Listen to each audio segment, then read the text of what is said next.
Hey folks, this is Daniel with PhoneArena, and today we have a pretty exciting comparison for you between the new Galaxy S7 and the iPhone 6s. If you haven't moved over to the dark side just yet with phablets and are still into compact, easy to handle and carry smartphones, there's barely a rivalry now more important than that of Samsung's new Galaxy S7 flagship and Apple's finest, the iPhone 6s. The phones are in roughly the same size category. They both sport great 12 megapixel cameras, finger scanners at the front, premium design materials, you name it. So picking one or the other is gonna be a pretty hard task, especially if you're platform agnostic and are not a die-hard Android or iOS fan. So which one of these two puppies will suit your needs best? Let's find out, shall we? Easier to handle, the iPhone 6s. Bigger screen, waterproof body and expandable storage, that's the Samsung.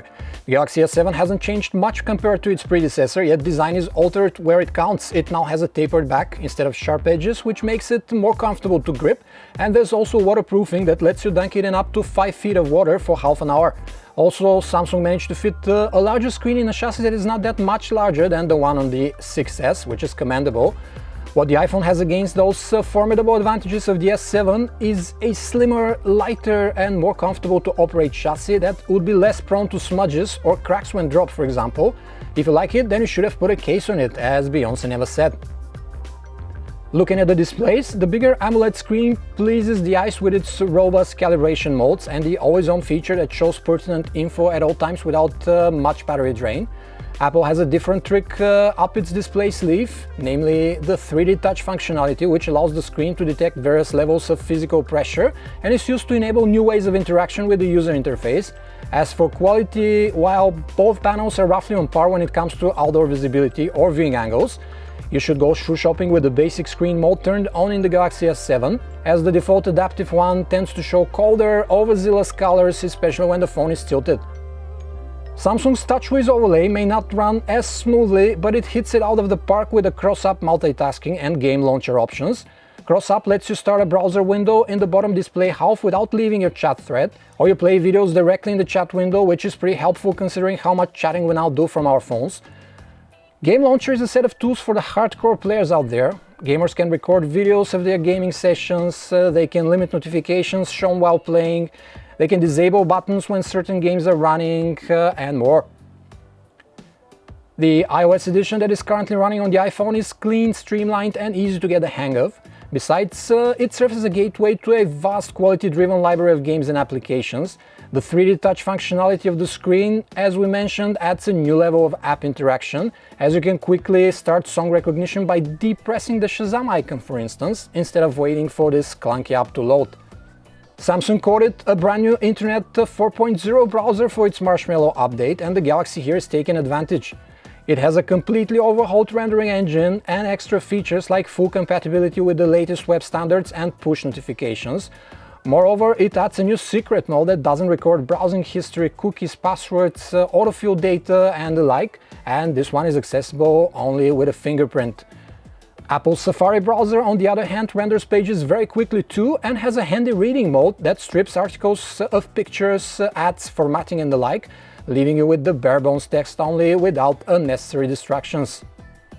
For the first time, Samsung developed a camera that is superior to the iPhones in more ways than one. On paper, the 12 megapixel camera of the Galaxy sounds like the better one despite the identical resolution, as it offers new dual pixel focusing system, wider aperture, larger pixels and optical stabilization. Plus its camera interface is richer in features like hyperlapse or motion panorama. We can attest that focusing is amazingly quick on Samsung's phone indeed. It is faster than on the iPhones, which used to hold the record, and continuous autofocus is out of this world while filming, with almost no lapse when moving the focus back and forth. Focusing aside, when looking at the two phones' shots, we'd say that in decent lighting they're both in the same ballpark when it comes to quality. The iPhone goes slightly on the warmer side in terms of color presentation, and its photos are a tad darker than what comes out of the S7 in the same scenario, but overall the phones deliver a great amount of detail and excellent dynamic range without over or underexposing lights or shadows. When shooting in not so good lighting conditions, however, the Galaxy S7 has the upper hand more often than not, delivering a brighter frame and sharper detail, though colors are a bit too warm and yellowish. When it comes to video, Galaxy S7 steadies the picture better while panning around with its optical image stabilization, plus the dual pixel focusing ensures the video from Samsung's phone usually comes out smooth and brightly exposed, even in night scenes. There is a rolling shutter jelly effect while panning around though, especially in the 4K footage, and color presentation is a bit on the saturated and warm side, while the iPhone manages to produce a bit more realistic scenes. Released half a year after the iPhone 6s, the Galaxy S7 has many superior features as can be expected. While looks are subjective, it does sport a larger screen in a chassis that is not that much bigger than the one on the iPhone 6s here, though that one is still easier to handle with one hand. Moreover, this chassis is waterproof and supports expandable storage, two features that are rare to find in smartphones these days, especially high-end ones. Strike 3 for Samsung is the camera, as there is currently no phone with better focusing technologies than what we have here on the Galaxy S7, and it also often excels in low light scenarios, which are the ultimate test for any phone cam.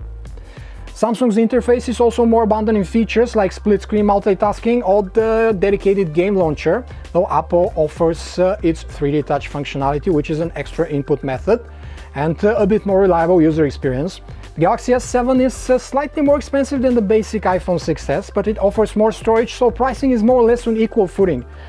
The Samsung is a bit harder to master and more unwieldy to handle, but offers troves of functionality and an excellent camera on the back, which make it a viable alternative for the tech user.